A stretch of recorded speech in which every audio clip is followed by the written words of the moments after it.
conscious artist on road right about now. He's garnering a legion of fans as we speak. I'm talking about the man who gave legendary songs like Warrior, Contraband, Can't Breathe, Reggae Music, Ready for the Road, Nice Up the Dance, and Well Done. His limitless creativity enabled him to cross genres to collaborate with artists like Protege, Stoneboy, Akon, Raekwon, Earth Gang, Chronix, Agent Sasco, Etana, and the legendary Damian Marley himself. His international acclaim has produced an irresistible demand for his performances globally, and he has graced stages such as Rotterdam Sunsplash in Spain, Musa in Portugal, Summer Jam Germany, Reggae Sundance in Holland, Reggae Sunscare Festival in France, South by Southwest in the United States, and Boomtown in the UK. Of course, Reggae Sumfest in Jamaica, not to mention the 30-day United States Stony Hill tour with Damian Marley, to which he received rave reviews. He placed at #1 on the Billboard Next Big Sound charts in 2013. He was awarded Breakthrough Artist of the Year by Jamaica Reggae Industry Association. He also is a 3-time nominee for Song of the Year 2013, 2014, and 2015. He has even won critical acclaim, culminating in winning the award for Best Reggae Recording by Canada's respected Juno Awards. A message of empowerment is a staple feature throughout his work. Yes, I'm talking about the man who is so lyrically bad him can ongo verses himself. It's the man that said them a genetically manipulate the food in an effort to perfect it, them a violate the rules. True them want to be vibrating at a higher rate than you, them enslave the population and annihilate the schools. I'm truly honored to welcome to the All Good Show the reggae dancehall hip hop artist and producer, the one and only Kabaka Pyramid. I had to do it, brother. I had to do it, man. When I got you, when I do the research, I say, this body a catalog, big, you know, yo. This body, cool, serious. Man. Now, what I like with you still keep it humble. You know, if somebody do quarter, when I reach you, I say, you know, Juno Awards, you know, that's for songwriting. That means that somebody has looked at your lyrical ability and recognized how lyrically skillful you are. Definitely. Yeah, that's not just fans saying, yeah, me like a look at hype off of your thing. These are people who are critically attuned to what's happening out there and them can put you in them kind of category. So now I respect the thing that, you know, you still keep it humble, even though, you understand, even though, you know, when it comes, also performances, I know you're fresh from City Splash. This Sunday just gone a while ago. I'm a brethren reach and him tell me, say, the energy, the mad brother. You understand? So it was a nice vibe, not telling that. Yeah? Yeah, man. So you find it in the UK generally? Great, you know. Yeah, man, I love UK, I love the vibe. We know all heap of people there, so it's good to link up with familiar ones. And, you know what I mean? Even the festival was a nice vibe, just hanging out with all heap of artists and producers, you know, over the years. And it was a nice family vibe. But when we're there, there's always a good energy. You know what I mean? And people know the music. Yeah. It's good to perform, you know, in front of English-speaking people who really know the accent and know the culture. Yeah. And, you know, so you can really just be yourself on stage. You know, water it down. So it's always a joy when you forward there. Yeah, man. You know, say, I mean, not disrespect the other part of Europe, but really and truly, England is the gateway, really, to reggae music for Europe. Yeah, that's that. You make it in England, you know, the rest of Europe just follow behind straight. Yeah, definitely. And I know that. Absolutely. You have the new single, Make Things Work. It's a really exciting time for you, obviously, performing, touring, same way. I understand there's a new album in the pipeline too. So right now is a really exciting time for the Kabaka Pyramid right about now. So thing mad. But brethren, I mean, one of the things I want to talk about your lyricism, because we can't talk to you and not talk about lyricism. Yeah. And I know say you're now even doing the whole production side of things. So not just the lyrics, the vocal side of things, obviously the musical side of things, you involve in that as well. So in terms of your music then, there's always a level of social consciousness and awareness in the music. Is it something, in terms of in terms of when you are producing or deciding, you know, how to structure a song, is it a case of, because sometimes you find that some people who are lyrically skillful, they don't really have the message in there. That's that. It's like abstract, them draw a word from anywhere. And it sounds good. Rhyming. Right, just rhyming. It sounds good, but they don't really give a message. Whereas you, it's like you add another layer. Say, I don't just want rhyme for rhyming's sake. Exactly. I want to yeah, I want to entertain you with the rhymes, and I want, you know, but at the same time, I want to give you a message at the same time. So, for sure. Is that kind of like, you see music as a mission then, more than just like a career? That's exactly it. Really what changed my life, certain way, you know, bring me towards Rastafari and them live it here is really music. Right. You know, Sizzler in particular. Yeah, for sure. Them and the music influence you in that way there. So for me, the biggest objective has always been to do that for other people. Right. That's the biggest glory we can get out of the music, to inspire ones to, you know, live better and you know, really enhance them lifestyle and them thing there. So that's really what the music is an avenue for culture, an expression of culture, and that end up programming people and that end up influencing people. Right. Like no matter what you think, if you don't take the responsibility, what you do and say, it have impact, especially on younger minds. Yes, sir. So you have a responsibility to really say something that can benefit them. You know, but I understand certain things because, you know, gun lyrics and lyrics about sex and all them things, these are the things where we're exposed to from television and all them things there. So it's easy for draw references from them things there. That just fly off at the top of your brain, easy, because you're exposed to it so much. You know, but when you really have to sit and think like a hard and say, well, you can really step on this rhythm, you know? And it's not that people who sing quote unquote negative lyrics, they're not good songwriters, you know, because you have people like Cartel and them, and them is very good songwriters, very talented. So they can carry them thing that to different levels too. But for me, I just think it's irresponsible if you are somebody that's educated and somebody that is aware of what's happening in life, and you're still using them things that were kind of influencing the youth them and lead them astray through the music. So I mean, I really like them kind of thing there. But you know, some people just not really exposed to anything more. Yes, them just sing what in them environment, and you have some bad lyricists where it's just that, you know? Yes, sir. All you have to do is give them a different message and they will still be lyrically adept. But at the same time, we have another message with it. But I mean, are you, so we talk about exposed then. What do you read? What books do you read then? Because when I listen to some of your music, and when I listen to the lyrics them, you can tell, say, this is somebody who reads and exposes themselves to a lot of, writers and thinking and... Definitely. He's a man who I love to read. It's really when I find Rastafari is when I start to read. Right. I never used to love reading at school. I feel literature and them something there. Serious? Yeah, I never. Literature? Yeah, man. And you're a lyricist? But they do good in language, you know. Don't get me wrong, you know. Language was cool, but I never like read them storybook there and all them something there. But when we start really get a aspiration towards consciousness and towards African knowledge of self, but it's driven towards reading about them things there. Right. So, you know, certain black authors like Mwata Ashby, Layla Africa, Ra'u Nefa Amen, them is ones where we studied enough of them books. Right. You know what I mean? And even some European authors like Rudolf Steiner, when we find, say, them man, you probably hear about Steiner schools and them things. There's a man from like the early 1900s. And them man, they write hundreds of books, literally. Right. And have lectures where them turn into books, and some of the knowledge of them man, they are kick. It's heavy still, you know, I might get to the root of things, but at the end of the day, I'm a man who thirsts for knowledge. So me, I go try get it from the more serious source I can get it from. You know, and you know, we read a wide range of things, so I'm always active and listening audio books and all of them. Because you know, we're up on the go more time, so them think they're convenient. Absolutely. Yeah, you do your little running, I have your audio book I play. So build the physical, build the spiritual and the mental at the same time. Same time. Yes, right.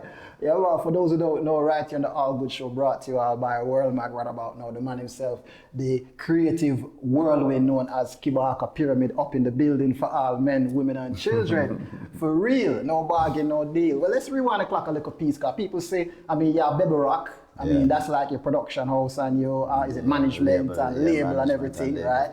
Obviously, you're touring with you tour with Damian Marley. I've toured with Damian before, Right. You understand all these things that you're doing. Yeah. And you collaborate with so much artists. I mean, Raekwon, I mean, Earth Gang. Yeah. Yeah, that's not real like who's who, hip hop, dancehall, you name it. You bridge the two of them. You understand? Definitely. All heap of legends over there. So before we get into all of that, brother, we need for people who want to understand like a three-dimensional view of you, because I'm still doing all of this. So we can understand who is this person, where you come from, what are the influences that produce the artist that you are today. So I understand. So your origin is Gavin me. We are clear this today, no, brother. Because Spanish town we come from. So we are clear me as a St. Catherine, man. In the business where you grow after that. In the business where you can grow a king, so they say, oh, man, St. Catherine, man. I'm a St. Catherine man, this, right? Cool, man. Yeah, so, Gavin me, and but you don't know, I grew up, I was kind of more privileged to grow up, because my father was a successful businessman and thing. And, him grow rough in a Portland still, but he make himself into, a successful businessman. My mother was a teacher, and she come from Trelawney, and they met, in a town and thing. And I had that privilege, so we could have got to good school and get good education. Right. You know what I mean? Uptown and them something there. But me did always, it's funny because my parents used to always send me to these summer camps where appear inner city, ghetto people, Right. So it's like me was like the one uptown youth where, but me I get to see certain things and certain lifestyle and see how the ones spread them bed and do certain thing and everything neat and tidy and and it's like certain thing where me never really exposed to due to where me I live in Amona when we moved from Garvey. So that really had an impact on my life still. Right. So no matter what, me there around all of these rich people and I go camping and thing and big up to my brethren them were there with me who was in the same class with me at camp. All right. You know what I mean? And and thing. But we did always down to earth. Right. We could have always left from school and go hang out a standpipe and you know what I mean, go burn with chalice and all them stuff there and do a thing and but we never really have that better than you mentality. Right. And that is what always led me to want to do things that can help people who are more in need, and that's why the music has always been about that, talking about the economic, the social conditions in the country and all of them things there, and being able to express yourself in a way where if I buck up the Prime Minister one day, I can speak to him in a way where I understand.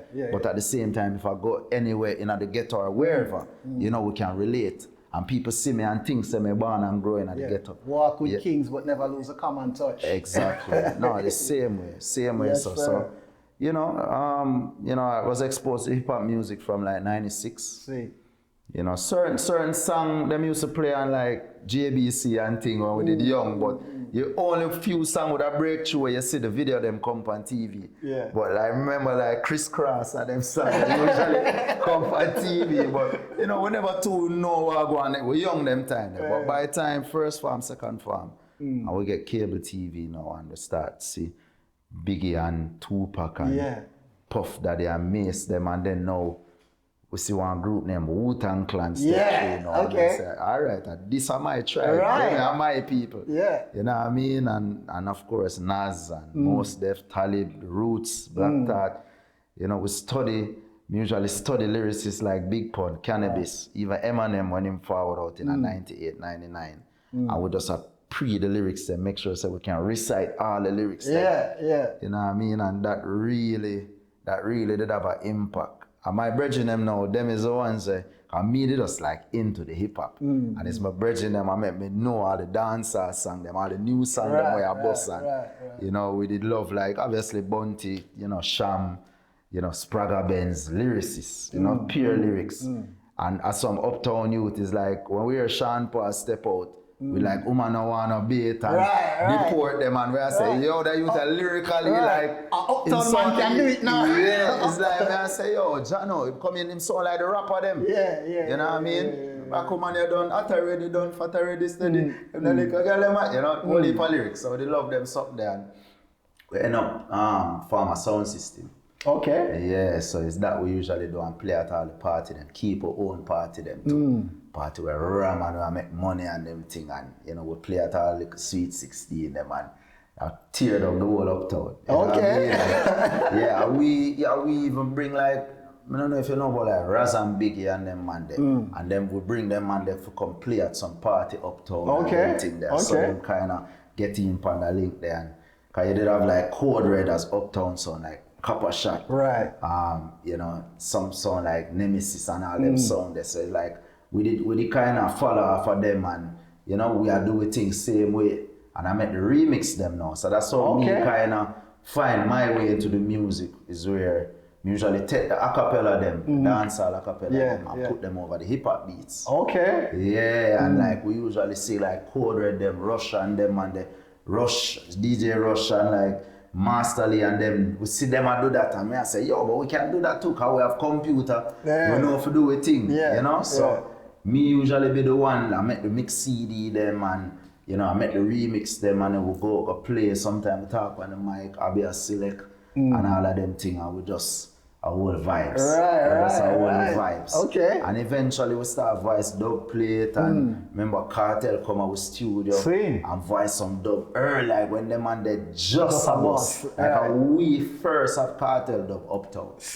Yeah, like nobody not to have them time there. And it's like, you know, them thing they are going and eventually now I mess around with the writing in a school and thing. We usually say, yo, you know, we have the equipment now. We start build a studio for voice dub, but we start mess around and I record ourselves now. Okay. Yeah, so that's when the whole thing start. And as an artist now. Yeah, and it's like, I try, you know, them time I try DJ and thing, but I don't have no voice. I don't know what I do with my voice. So I find, say, when I rap now, it's like it is easier for me. For rap, okay. I don't have to worry about no melody or for the on a key or anything like that. You know, it's just straight chatting, you know, and then so rapping did come easy to me. Right, okay. You know, while me still at work on the DJ side and the reggae. Because even when you're a DJ, you have to dip on the pitch of the rhythm. Absolutely. You have to have like a melody and that is our style. So now, you know, we just go and develop that over the years. We put out some album and some mixtape with just straight rapping and little DJ and them thing there. And, you know, just have a little vibes and we promote our own CD them ourselves. We don't really have no link to the music industry. We don't have no big studio go or nothing like. We usually maybe like cut dub plate or some other studio. But when we start singing, start promote our own music now, we just do it guerrilla style. Right. Hand to hand. Go a you and a hand out CD and them thing there. So I really that's how we really start into the music. And then I end up travel. I end up go college in Orlando. And I still did a kind of work on my thing myself. You know, and just have my little home set up while I some day at school, I do my electronics and tech like my father who was an engineer. So I did a study the same thing like him did I do.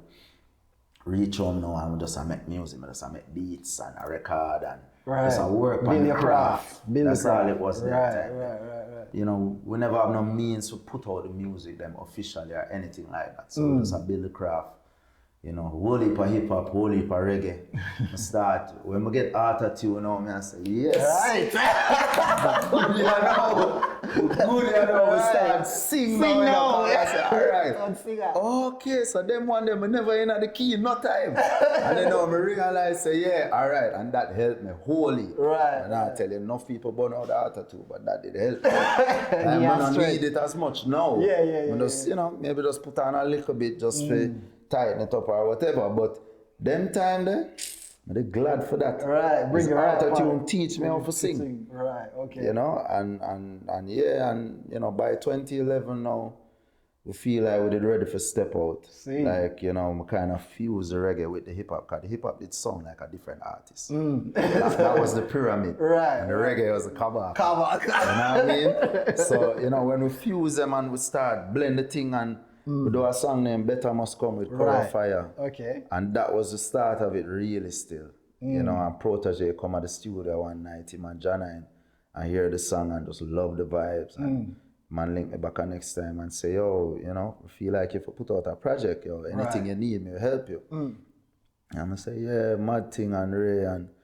you know, I end up go spend some time up a film place up a Stone Hill, and it's just a vibe, you know, we just make music and him a give me all the beats and what him a get from like young producers where him the voice for Dan them time there. Okay. Him a do 7 year each album.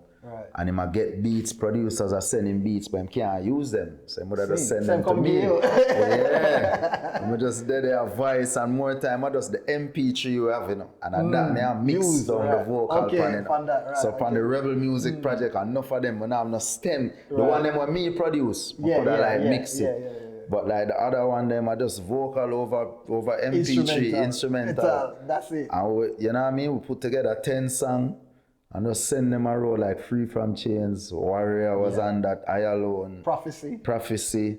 You know, but they have the hip hop version and the reggae version. Yeah, and Better Must Come, of course. And that's the one that really grabbed me first, you know, Better Must Come. Yeah. That, 2011, that's when they Rebel Music EP. Exactly. That's 2011. Free From Chain, Ready for the Road, Better Must Come, Prophecy, both version. And when we listen, you can all flex. All of them, there's my beats there. Before we just no MP3 there, so that's mix them. And then we end up just doing a 10-year anniversary last year. We remix. We get now a proper engineer to mix them over and master them and thing. So we release them as singles. Because some of them we couldn't get the sample clearance done to like release the whole project. And some of the vocal we couldn't find the session them. Where you done it on originally. Yeah. So we just mix over the ones them we could. And do that as a 10-year anniversary last year. Yeah, man. That is a big step out, that one there, man. That was a big step out. Better Must Come. That one that resonates with me. And that resonates with me for the message. Of course. But the skills was the two version of Prophecy. That resonates with me just for the skills. Because me, somebody like this, I appreciate music for different things. Some of them, the message, some of them, the music, the production. Of course. And then some of them, just the skills. Let me see how you can flex on this, where you can take it. You understand? Or I'm like, when you do the dancehall version of Prophecy, that's when you're going at the melodic. Yeah, exactly. You understand the melodic, and that's when you clearly show the difference between this is rapping, this is dancehall. There you go. Even though the two of them are brothers, they are still features which are different at the same time. Same lyrics, but just deliver different. One with melody, one without. One without. Simple as that. Absolutely. One is more a talking accent kind of. I use my Jamaican accent, but it's more like a rapper approach. You know? Nah, 100%, man. For those who don't know, where have you been? This is the All Good Show I brought to you through WORLMAG. The man himself up in the building, you understand? Kabaka Pyramid, for real, no bargain, no deals. So, well, like I said, the word, your name, Kabaka, it means king in Ugandan, from what I understand. And obviously you put added the pyramid to it. So what was the story behind you finding that name and decided to put pyramid on it? So the pyramid was coming from the rapping days. I used to go by Ronnie Pyramid. Okay. Yeah, Ronnie P. And then when we start studying Egypt now, it's like, man, I say, so this P really, a pyramid, it stands for. You know, and they just identify with that symbol. That's the symbolism of the pyramid. You know, it's actually called Pert M. Heru, which is House of Fire. Right. You know, and that's where the ones and the initiates used to go in and meditate in there and ascend to different higher degrees and them things. Of consciousness. Exactly. Right. So it's really symbolic of that's what I want the music to do, to help to initiate ones into a higher consciousness. See. You know what I mean? And the Kabaka now, so I was going by Aini Kabaka doing my reggae stuff. You know, and I was just sound different vibe. But this was just straight coming from the Rasta side of things and just that want to identify with Africa. Right. You know, and I just look up African names. I found Kabaka and it said mean king, and it just did, you know, strike a tone with me, resonate. So from this I was Kabaka, and then, you know, maybe around 2009 or so, I say, I forgot choose what me I do. You know, I decide, say, reggae music I want to do. You know, because you're doing hip hop and thing, and I love it. You know, it's an art form, but we don't have no connections to release hip hop music in Jamaica. You know, we never have no avenues for it. So you have to know like what you do. You have to be smart if you are gonna make a business out of something. For real. You know, we have connections within reggae music from the sound system days and all of them things, and the different artists them when I start to meet and things. So I just focus on the reggae side, and I feel like my voice was developing to a point where I feel like it was ready. And let's face it, you already seal the hip hop side in terms of your creativity and your craft. Exactly. I suppose back then, but now there's probably a little bit more where you see hip hop and dancehall coming together more now. For sure. Where, you know, maybe back then, we say back then like it was. No, because hip hop has more melody now. True, that's true. So that's even true. that way, it's still, when you hear like Rumkus and Royal Blue and them, you don't know if it's a reggae or a rapper. Because them doing some of the similar stuff where like a Drake or a J. Cole would do, but at the same time, them can sing like whoever, you know, like, so it's still, you know, and you hear the connection with Drake and a Popcorn. Absolutely. Where he might use enough of Popcorn melody then. Absolutely. So it goes, the bridge is a little bit more, it's a little bit firmer now. So for sure. I know, and back then, we say back then, this is which about 2011, it feel like a long time ago, but music, the union between dancehall and hip hop is come a lot closer in that sphere. So had you been doing that now, you probably would have said, you know what, me not have to choose, me just be me and done. Exactly. Just be me and done. My thing is, I never found it easy to transition between one and the other. Right. Me have a brethren named TMO who was in our camp. Him could have done that easy. Right. Like him start DJ and then him just switch into the rap and go back. I mean, I never understood how him could have do it. It's like, to me, it's two totally different things. But I know I feel like I could have do that still. You know, I have some song on the upcoming album where I kind of just touch upon a little bit of the rapping and fling it in here and there and I move in and out, you know. And it's a next art form. Absolutely. So yeah, man, up to 2015, man, I mean, songs like Worldwide Love, Well Done. I believe Well Done was Song of the Year for 2015 as well. But tell me the creative history of the song Warrior with Protege, because that has clocked up in excess of 5.8 million views on YouTube. So yeah, so what happened was I got the beat from Proto. I never know who Zinc Fence was at the time, you know, and then we get to find out says two youth named Chronix and Teflon. And you know, all the beats them what Proto sent me from Zinc Fence and did bad. Right. Like real music was them too. And another I had another song, and one of them will never end up made the project. But me and I Alone was them too. Right, I Alone. And I say, oh, them youth are bad. And them Diggy one day we're there at the house and him start play some song where Chronix actually sing. Right. I mean, he doesn't know him as a producer. Okay. And I say, yo, this bad. What the man I do? You know what I mean? And it's literally like a few months after my project drop, him drop a project named Hooked on Chronix. Right. You know, and that was kind of him with like Behind Curtain and his Warrior and all them songs that was on it. And so Warrior really came out from that. I remember me there in the studio, I vibe it the day. Not the studio, but there is in a Protege room. Him did set up him studio. Right. You know, I'm there, I sing, man, a real warrior today.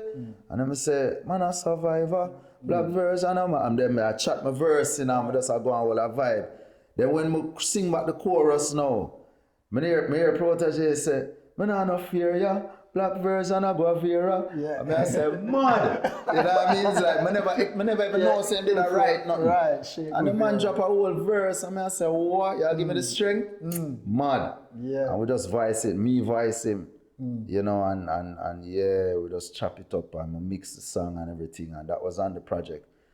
But then now, when we were doing Lead the Way, which was 2 years later, after that project now, start voice for a bag of different producers now. You know, because I try to say, the producer them is the ones who have the links on the platform, and voice for, you know, Equinox and, you know, some producers, you know, abroad, like Irie Vibrations out of Austria, and some youth out of France where we do Worldwide Love with, and, you know, Chimney Records with No Capitalist. We say, oh, you know, we want to just compile these into a project.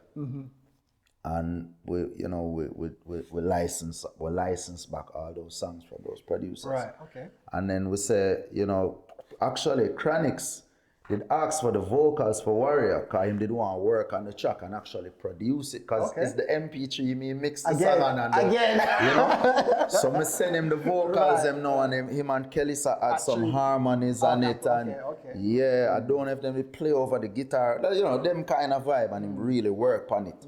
So the remastered version of that was on Lead the Way, and that's when we shot the video for it. And decided to really push it as a single. It wasn't really a single on Rebel Music. Right. You know, and yeah, so that was the whole vibe with that, and then that took off on YouTube. It was the second video to really take off on YouTube. Cause we did one with Sarah Luga called High and Windy. Okay, yeah. Yeah, and that was the first video for reach like over 1 million, and you know what I mean? We say, yo, yeah, this is nice. And Warrior did go on very good. And yeah, that was it. You know, we'd shoot the video up in a Jack's Hill, and it was just a vibe. We'll get everybody for forward out. You know, everybody in the video, all our friend them and link them. And it was just a nice vibe, you know? For real. Yeah, man, the Accurate mixtape. I mean, that released 2015, 26 songs. Presented that was by 2016, I think. Yeah, 2016. Sorry. Yeah, I'm start to research them wrong and I get the years wrong, you know what I mean? All right, good man. 26 songs presented by Music Powerhouse, Major Lazer and Walsh Fire. I mean, but not to lie, that's where, again, you know, you show the versatility. Really come to the fore on that as well. I can hear you growing as an artist as well. You compare, you understand, 2011 to 2015. You can hear 4 years or 2016. You can hear 5 years worth of growth now. You understand, for real. So tell me the creative history behind that. How did it come about? Was it you reach out to Walsh Fire them, or how did it come about? It's how it go. Is Walsh did reach out to we, or we did reach out to him? Yeah. We reached out to Walsh, and cause we have a bunch of songs where we did do, and you know what I mean, we have a whole heap of songs put on, say we want to present them in a way. And he actually did a mixtape with Chronics before. Right. And thing we did like how that did come across, and they had some really successful songs out of that. You know, and yeah, we did want that vibe. We were working on Contraband album at the time. Okay. When that did happen, but we felt like if we get this platform with Walsh and Major Lazer, it would set us up better for the album release. Yes, sir. You know, so we just got creative. Walsh had a few ideas. He sent me the beat, the Give Me the Loot beat, Biggie Smalls, and say, yo, do some kind of story thing on it. And then I sit with it for a couple of days, and I say, yo, you know what? I gotta do a battle rap thing, you know. Cause when you Give Me the Loot, you know, it's Biggie, and it's two versions of him on the song, and them robbing a place. So him have him high pitch version and him low pitch version, and the two of them do the robbery. So I kind of use inspiration from that, and I say, Kabaka versus Pyramid, DJ versus rapper. Okay. And that was a whole vibe. I'm kind of tell the story of how the music journey was too in that song. Yes, sir. So it's very symbolic. That song probably symbolic of the whole project, the whole mixtape. You know what I mean? And it was just a vibe. You know, working with Walsh, I'm gonna buy some dub plate and thing, and you know, some actual songs where we end up singling and thing too. That was cool. For real, man. For real. I mean, lyrical anomaly featuring Chronics, No Guns Round Here, All for One with Protege, Empress, Sativa, Purify and Pressure. Fans' favorite, the Kabaka versus Pyramid from using the Give Me the Loot rhythm. Even the Stalag, the Ring the Alarm and them something there. For real. That's what I'm saying, man. But for me, I'm not saying like you mentioned Wu-Tang. One of my I love Wu-Tang, but my favorite rapper of the Wu-Tang, REGGAE. I'm not saying like my privilege for interview him already as well. And some of them interviews were the hardest one for doing it. Cause when you're a fan as well as you're hard to keep professional. You understand? Because you know, we love your music, you know, man. We love you.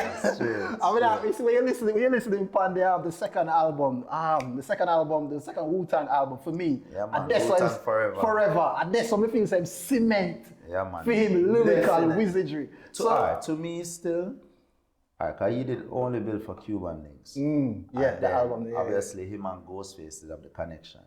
To me, Ghostface go harder than him on that one. And then on Iron Man, him go harder than Ghostface. Iron Man. So by Iron Man now, you see him a sharpen him sword. But by Wu-Tang Forever, the man in an autopilot. Jesus, man. Tear it up. Different level. That's like only built for Cuban link. My one is Incarcerated Scarfaces. Big tune. Jesus, so that's why when we say be inspired on the Accurate mixtape, and you get Rape on there. So what's the story behind getting Rape on there? That song kind of inspired the whole mixtape too, because he actually some ski merchandise people, Links Beach. And they had Raekwon endorsing their product. Right. And they were doing a project where they wanted to mix like hip hop and reggae. And Walsh reached out to me with that beat he got from Winter and say, yo, we have this tune with Raekwon and he want me drop in on it. So he had some vocals from Raekwon already. And then me just kind of add my thing around it and come up with the chorus and verse them and thing. And yeah, you know, end up shooting a little video for you too, where we go around a penthouse studio and Raekwon did do him part separate and then blend up the video together. Right. So I never got to link with him physically fight. But you don't know, me did end up DM him on IG and say, yo, bless up, and him respond and thing. But I met him before that though in Toronto at a festival called Manifesto. Okay. And you know, humble brother, like I get a good vibe from him, really genuine vibe. You know, but Raekwon end up becoming like my favorite Wu-Tang rapper, cause originally it was Inspector Deck and then Jizza. Okay, serious. Yeah, not Meth. like Jizza. Not Meth. Serious. Meth cool, you know, but Meth I like the commercial. Meth okay. If you don't know Wu-Tang really, you're gonna love me. Okay. Him is the face of it. Like the, you know what I mean? The poster boy. Yeah, the poster boy. But no, Meth bad, you know, don't get me wrong. Yeah, you can't go wrong. I feel I'm at a par with Meth, you know. Right, you know what I mean? And when you watch the Netflix thing, you say Meth come in like him at the one way. Him stay more like we.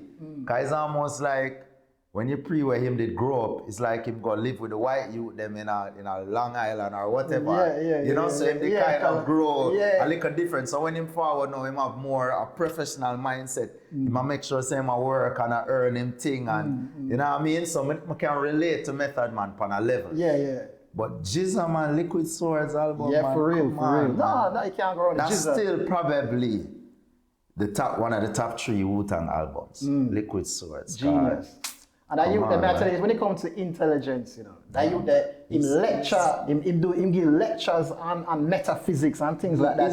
You know. Them not call him genius for nothing, you know, brother. Him serious, you know. May I tell you? Trust me, man. Yeah, man, you have to rate that youth, man, for real.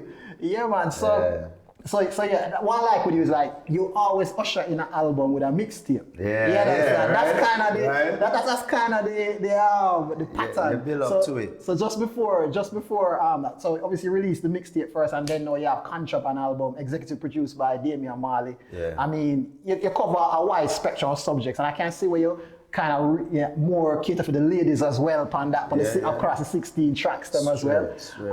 Obviously you got the title track Contraband, Can't Breathe, that's when you give us that meaning of life, one of the most that's a philosophically deep song as well. That's what I start praying to myself, that man you're reading. You can't tell me you write everything that you read. For sure. You understand? Caught up with the girls and thing. I like that one there too, the way you bring it across on a level where people can relate. Like a rapping and that. Absolutely, and the rapping as well, right. Reggae music, it's a very engaging video, and that one they rack up like about 12 million views on YouTube. That was a big one. That was a big one on the project. Right. Tell me about the creative history of that tune there as well. Yeah, Natural High, them actually sent a beat to me when I work on the album, and it actually had more of a hip hop vibe than the original, that the beat you hear now. You know, and I did love that beat because the swing of the drums, it was really nice. Well, it's like, we did love the song, but when Gang heard the song, it's like, he must say, I'm not sure about that beat here, you know. Like, I feel like it should have, like, what the Shabba song where him did use as a reference and say, if we kind of make the beat more like that.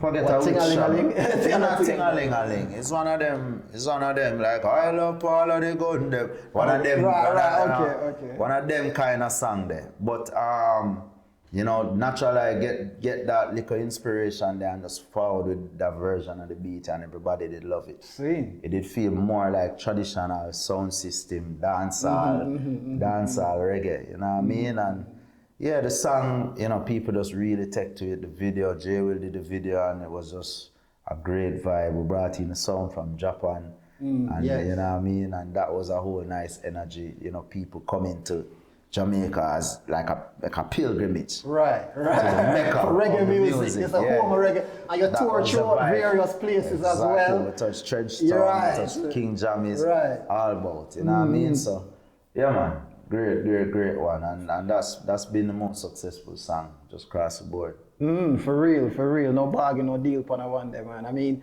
you just with obviously another 27 tracks in the form of Immaculate Mixtape in 2020. Delivered in partnership with Federation Song. Yeah. Again, what's the story behind bringing that project together? We reached out to Max, because Max is somebody who have a close relationship over the years. We've done shows with him in the past and different things, and it's funny because he also did a mixtape with Chronics and we liked it. You know, so you gotta really check it. It's like that's it, the pattern. But you don't know. I mean, we like to see things that we know work well, you know, and me and Chronics have a similar kind of creative process. So if we see that work well, then we know, you know what I mean? And it's not everybody can come with the ideas them where really fit with the artist too. You know, and him coming from that reggae culture out of New York, we want to tap into that a bit. So we touched upon a wide variety of stuff, you know, dance and 90s dance and 90s hip hop, different things, you know. Had a bunch of unreleased songs that we dropped on the project as well. And yeah, it was a nice. Well, they were on the they didn't get to Contraband, and they just put them on. Exactly. Most of them were done after Contraband still. Like enough songs were recorded just during the pandemic. Okay. Yeah, and we just had them, you know, never know what to do with them.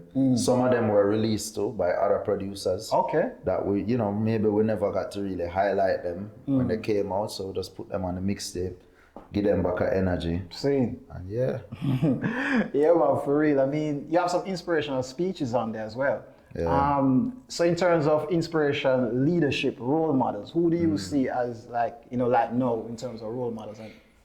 And who are some of these people on the delivering speeches? I mean, like, you know, clearly like Marcus Garvey, you know, Malcolm X, all of those ones, you know, who really set the thing for you in terms of becoming aware of yourself and knowing your rights as a black person in this system now, coming out of slavery and all of that. You know, so definitely them ones have been, you know, advocates for we, you know, me personally inspired by a man like Peter Tosh. You know, his whole lifestyle and everything really aligns with me and what I'm about. Obviously Bob Marley too. You know, but Peter Tosh energy kind of more resonate on a certain level. You know what I mean? Obviously, Sizzla has been a big role model for me, musically and everything. Where you come from the similar ends, Augusto, Mona, Kingston, so you know what I mean? Yeah, for sure. And yeah, some of the authors I mentioned before, like Raoul Nefa is somebody where I really, you know, took to a lot of his writings and stuff, you know? And yeah, whole heap of black leaders out there were giving enough inspiration. Leonard Howell too, with Pinnacle, like we were some of the Rasta youths advocating to make Pinnacle a heritage site in Jamaica. We got that accomplished. Absolutely. You know what I mean? Absolutely. And yeah, so, you know. For real, man. I mean, one of the lines on your I Don't Care. Prep like Farrakhan and Malcolm X. I mean, personally, I consider Mr. Farrakhan, that's like my spiritual leader. Straight. And I discovered him through hip hop. Yeah, that's hip hop. Me too. I learned about him first through hip hop too. Right. Yeah, and I started, there was a time when I was preaching a lot of the black lectures like Bobby Hemmett and Phil Valentine, and enough of them would make references to Farrakhan too. Okay. And I'm kind of get for learn about Nation of Islam and them thing, the true them stuff. Right. And I'm the man who always like to find the similarities between different spiritual traditions and things. Absolutely. So I always like to study and try to see what out of this align with Rasta. And, you know, you find say a lot of things really align. So I did love that. 100%. Same way like myself, you understand? You can't see enough alignment there. Exactly. You understand? So all until we try to do before we accept any kind of, I have to find out about it first and see what the alignments are. And say, you know what, there's more in common than people might find differences. Exactly. And some of the differences you feel say almost man-made. It's like, hold on, if you really understand the essence of what they're saying, that's what the essence is the same. That's what I try to go to the root. See. So like right now, you know, even stuff that I read is not necessarily of any particular denomination or group or anything. It's just knowledge. For real. I mean, I think humanity is evolving to having more an individual experience and a relationship with the creator. Yes, sir. And with, you know what I mean? Yes, sir. Yeah, the higher 100%. beings in our universe. You know, and I feel like we have to have that direct relationship. And less and less over time, we'll have the need for religions and structured religion as such. Because that's really just to guide us because we don't know better. 100%. So if you know better now, then you don't need the training wheels no more. Exactly. You can just ride your bicycle freewheel. There you go. There you go. 100%, brother. 100%. Yeah, man. Yeah, man. So the Immaculate Mixtape, Contraband Part 2 featuring Damian Marley, Babylon Falling, Nice Up the Dance. Yeah. I did interview the producer Hardin, Jermaine Hardin, when VP was releasing the album, and obviously he talked about working with you on that. You understand? Nice.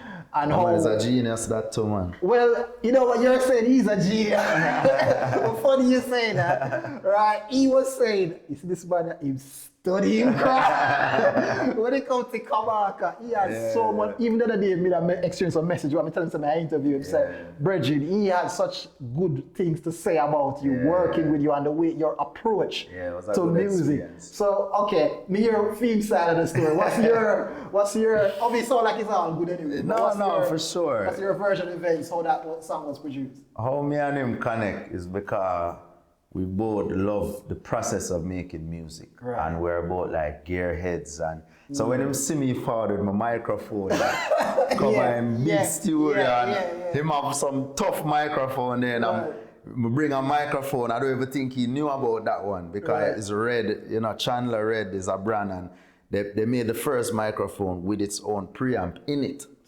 You know what I mean? So you have preamp settings on the actual power supply or the mic. So when him see that now, him say, what? And we did, fool around with it and get the settings right. So him did like that. He never really see an artist do things like that before.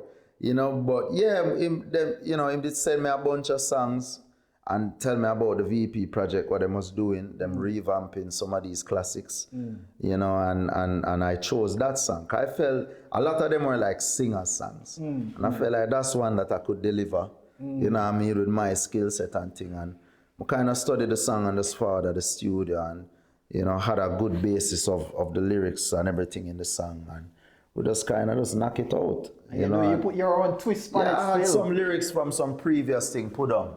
So I kind of just drop them in and you know, you have some verses where you have them in your locker. Anything come up. One of the chamber, you can shot it quick. Unreleased thing. So that was a vibe, and it was a good vibe recording with him, and he's a good vocal coach and thing too. So I definitely, you know, like working with people where you can take instruction from and then know how to give it. Right. Yeah, man, Nice Up the Dance. And the video, for me, is so engaging. It's like you can't take your eyes off, right? And it's like, even the clothes, it's like them get it right. I feel like it take me back all when I grew up in Jamaica, the way how them dress. As someone used to dress back in the day. You understand? As someone used to dress back in the day and all them kind of thing there. So, in terms of the video, what's the how involved were you in the visuals and them kind of thing there? Well, I mean, they had a good team. You know, I just kind of show up and you know, pick out from the outfits that they had available. You know, this girl who go by the name Champagne X, she's the one who designed all the outfits from scratch. You know, so she does a lot of work with like Protege and Leela them. And stuff. So most of the outfits them where you see, a lot of them is she designed them. You know, and I was really impressed, you know, and the video shoot was nice. We spend the time. What the community down this her name again? Is near like near Garden and them, not Garden, near Trenchtown and them side there. But it was a nice vibe, you know what I mean, nice energy with the people them in the community. And through them know the song, everybody when the song start play, everybody come out and I walk out in the street and them a dance with you and all. You know, it was a nice vibe. Yeah, my original Michigan and Smiley classic. Yes, sir. Them thing they take me back, and them thing they make me fall in love with music. When we used to come home from school, like on a Friday night, Friday evening, you hear the sound, them a string. Obviously, I'm too young for go dance. And so me start falling in love with music. Because when I string up them dance, I play the tune them and I tune up them sound for the dance later on. So I come home from school, I hear all them tune there, Michigan and Smiley, and you understand, some Peter Tosh, and you know what I mean? Yes, Outlaw Josie Wales, and I saw the music start soaking at me now. Yeah, that's what me hear that one day. Music them time they just have a spirit in it. Cause remember, you know, artists couldn't really go in the studio unless them have them thing pattern. Yeah, for real. Cause it's not no whole heap of takes and you have to get it right one time. And no fix up. You have to bad. And you have to know the music, you have to have style and character. So everybody brings something different. Sometimes a one style catch enough people run with it still, but you have to have something special them times. So the music is very special them times. Absolutely. So obviously mixtape release, so we know what's coming next. Right. We don't know the pattern now. Yeah, so in terms of, I will talk about growth as an artist. So there's an album in the pipeline. So in terms of, what can we expect in terms of production growth, lyrical growth, messaging growth? You understand? Delivery, everything. Even collaboration. What you can tell about the album? How close is it to being hit in the streets? So we're trying to release it in like August. Right. Okay. And I don't like to give dates because sometimes you know end up meeting the dates and thing and then people end up saying, "Yo, it'll get pushed back here," but you don't know. We're almost finished with the album now. Right. We still have a couple collabs waiting on. Getting some verses, but we have some big things lined up. Yeah. For sure. Right. Damien has done all the production. Okay. Yeah, so it's fully in-house from his studio. And you know, Steve will work on a couple tracks too. Cool. You know, do some additional production on a couple of them, but it's really some powerful music, man. Like organic and just very creative. Different, you know, some songs show some different sides, and like Damien is more, you know, more involved in like the songwriting too. You know, not that he's writing the lyrics himself, but it's like it kind of take on a little bit of his mentality too in terms of making the music more universal. Right. Okay. And not just for Kabaka fans, so to speak, or for people who just love, you know, the lyrics like Wu-Tang type lyrics are, you know, it's still music. Right. You know, all ages can appreciate, and that forces me to grow as an artist. You know, and learning so much from him in that way with the process. And yeah, I think he has stepped up as a producer too. Right. You know, and he would even say that, you know, he has experienced a lot of growth with the production. And yeah, it's just, you know, we have a good working vibe together for sure. And a lot of growth on the album. It's still versatile with the sounds. Right. You know.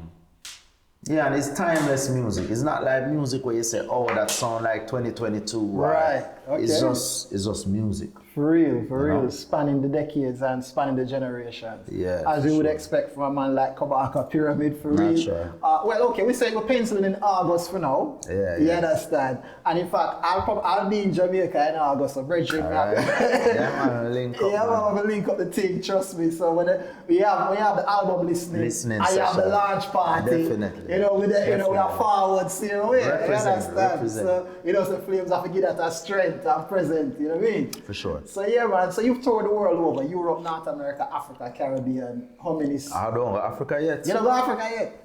We're going to talk to the researchers there now. What am I going to tell me some man. Go Africa, no, not yet. We have some plans, but, you know, through the pandemic, it's been tricky. Oh, yeah, I can imagine. I can imagine. But what's your most memorable experience on stage and why? Good question. Most memorable experience. I mean, obviously I've been on, you know, the biggest reggae festivals all over. So, you know, the first time going on a Rebel Salute. Okay. And like, you know, my legs are shake. For real? And everything. Like, yeah. Cause You know, with the nervous, man. But no, it was like maybe 2013 or 14. Right. And you know, the big show, you hear about Reb Salute all your life. And, 20 Rebel Showdown. Yeah, man. that was a vibe. You know, we do big shows like Ratatam and Summer Jam and all of them things. You know, but one moment where I always remember is we did this show in Rome one time at a club venue. It's like a narrow venue we go all the way to the back. And the place ram at my show, you know. Right, the place ram. So you're the headliner, basically. Yeah, okay. Headline. You know, most of the tours we do is headline tours. Okay. You know, small venues and things where we just start and we grow. But remember about maybe 300 people in the place. I must say the people them know the music word for word. Like, I sing some song where me just sing them, they become I like sing them. Right, and the people them pull up like 3 times. And them have a dancehall vibe about them too. You know? So them make nice like is that show. But never forget that show there. Right. Never get some real Kabaka fans in there's up in the place. Represent. Yeah, man, definitely, man. That was a vibe. But you don't know, all heap of moments over the year. Even the last US tour, had some really special shows, like a couple sold out shows.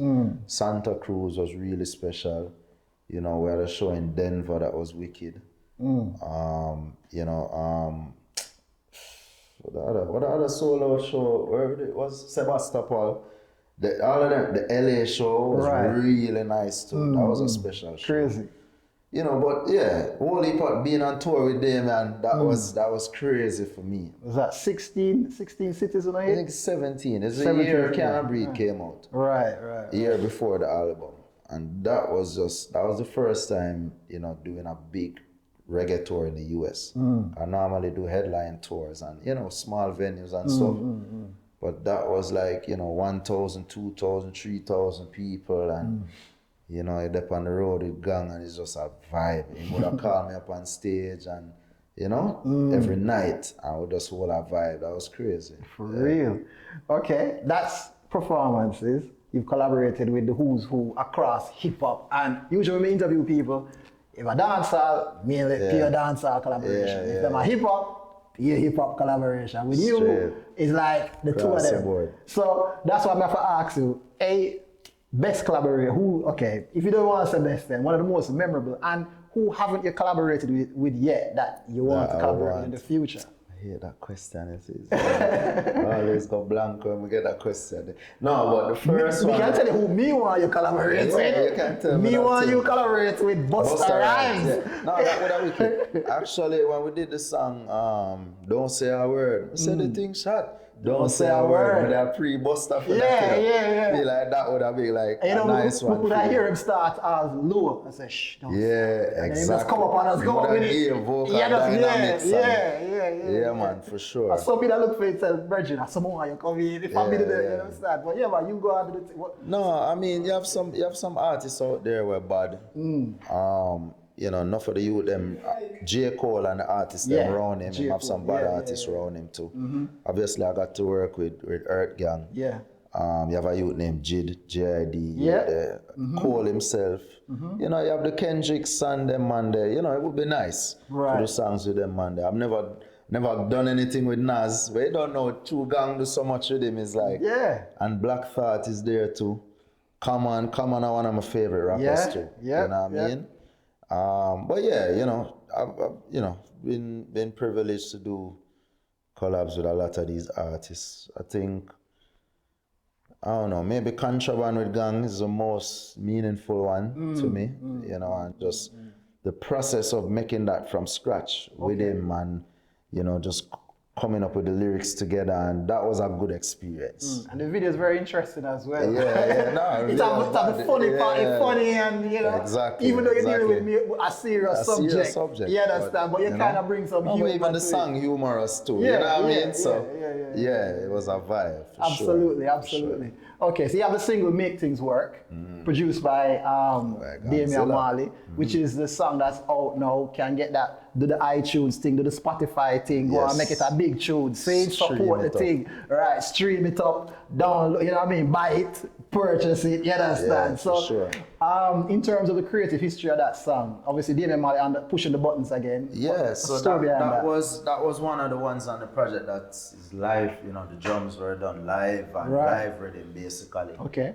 And you know, it was a nice one. One of the first ones to be complete from the project. Okay. So once that song did done, we know that was going to make the album. Right. Because you know, you do some ideas and you're not sure about them, and then some of them you like, but you know, say you do a better one later, and that one kind of dropping and taking out. That one was always, we know, say, oh, that's gonna make the album. And yeah, it's just talking about making things work, you know, putting in the work, working hard over the years, not depending on anybody, not begging anybody for anything, not looking a handout. The hand to mouth thing now go work. Me have my value, and this is what I'm about. And yeah, we had the idea that the tour was coming up and wanted to, you know, start promoting that song on the tour. So I was like, why wouldn't I just release it then? Right. You know, and thing. And we have some footage from the tour that we're working on a video for it for. So we want to drop that soon too and get that out. And yeah, we just wanted like a solid roots reggae song. To really, cause you know, people doing a lot of music with other sounds and the trap thing and this and that. We wanted to set something where we know, say, yeah, we're giving the people them some reggae music. 100%. You know what I mean? Like 100%. Yeah. That's why I like said, the versatility. You can do the dance, I can do the hip hop, but then you can really do the roots reggae as well. For sure. Very few can really flex across genres and be credible across ours. That's why I rate it for that still. And you know, you're not afraid to venture out. Exactly. Because some people stay in them comfort zone and don't want to move, but you really always push the barriers of creativity. That's one thing I have to respect with you as an artist, because when artists do that, they put their career on the line a little bit. There's a risk. Yeah, there's a risk. If you flop, you know what I mean? So that's why I have to say I really give you respect for that, and hopefully that will inspire other artists to not box themselves in, really look to spread their wings creatively and really embrace. I mean, again, people consider you by comparisons, maybe Bounty Killer. They will say, oh, he's a new artist, a young artist, you understand? Of course.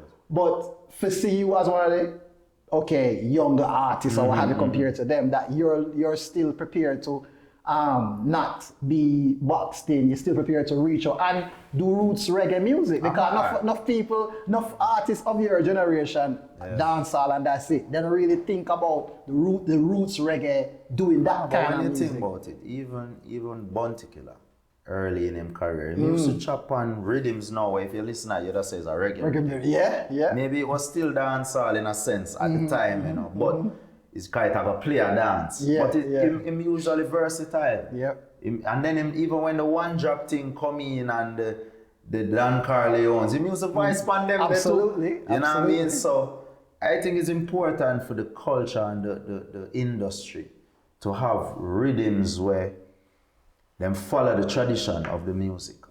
So that DJs around the world, when them hear these type of rhythms, them play the music, because this is what they have been fighting for over the years. You know, this kind of sound. Them never been fighting for the trap sound or the hip hop sound or whatever. We can do that and we love it. You know, but that's more me for my creativity and fans who relate to that. But we have a responsibility too to uphold the culture. 100%. Or else it's going to fade away. Or somebody else will go take it. Exactly. And then can't do it like we. So for real. We have to show them and set the standard too. 100%. So yeah, man, Baby Rap Music, production team, label, booking agency, the whole nine. So let's do some horizon scanning. Beyond the album now, what's coming from? What we can expect from Baby Rap beyond the album? Well, we have to highlight the juggling rhythm that we dropped last year, Victory Rock rhythm. You know what I mean? That was a step out for us as a label, you know, doing a juggling project where I wasn't even voicing on the rhythm. Okay. It was just straight production. We had, you know, Ali and Romain Verga, Chris Martin, Gentleman, Pressure Bus Pipe, Stone Boy, Bugle, Medicine, you know, Iris Soldier, Analia Brown, Natalie Rice, you know, artists where I link with personally, but at the same time, you know, reputable artists and artists where I felt like fit the rhythm, because it was more a singer's rhythm. Right. You know what I mean? But yeah, in the vein of those one-drop juggling rhythms, where I feel the industry missing big rhythms like that too. 100%. You know, we kind of missed out on the, you know, it was in the pandemic, so whenever I had the dance, I go on the dance now, keep them time there. But at the same time, I feel like the rhythm, you know, had a nice impact on the artists, them support the songs, them, and we shot enough videos for the project and things. So we're looking to do more things like that, like next year and going forward. Doing singles with other artists just from a production standpoint and thing. You know, even Black and My, who is here, he did a song featuring me called Giant My Corner. Right. You know, earlier this year and thing. He's working on his project with Ghetto Youth and Damien. Right. So me and him always in the studio together. Sometimes I pitch in on the writing of his songs them when they have voice, and super talented artists. You know what I mean? And vocalists and everything. So whole heap of things in store. Whole heap of things in store. For real, for real. One thing I like when you're a prolific artist as well. It's not like do a project, do tune, and that's it. You're always creating, always creating. There's always, you know what I mean? It don't stop with you. You understand? That's why, right, I bet you, even though the album more or less done, you have our next mixtape worth of tune put up here right now. You understand? The next 27, 30 tunes sit up there, you can do a mixtape tomorrow. But brother, I really appreciate you passing through the All Good show. It's been indeed a pleasure. You're one of the artists then where I've always wanted to meet and interview, because when I listen to your lyrics, I can see that there's depth to your music. I can see that there's depth to your thinking. Sure. I mean, you obviously with the messages that you that you deliver, but also you not dumb it down, but you keep it on a level where people can still relate. You don't make it so deep that you lose them with it. Exactly. And not so shallow that people defeat the purpose. Right, or not so shallow that people say, "Nah, I'm not content." Yeah, so there's a balance in that I see that you maintain through all your music, and for that, and obviously at the same time reaching across genres at the same time. So you are stretching yourself and testing yourself in so many different ways, and for that I respect you, and I really wanted to, for me, really interview is truly an honor, brother. To see an artist that does that with their craft. Can say the appreciation for that is there for sure. 100%, brother. When you're back in the UK, brother, you have to pass back through the All Good show, see what I go on, is it? All right. Reggie, blessed, yeah, cool? Man. Yeah, man, for real. Yeah, we're good. We get all that. Now tell me so you don't record that now.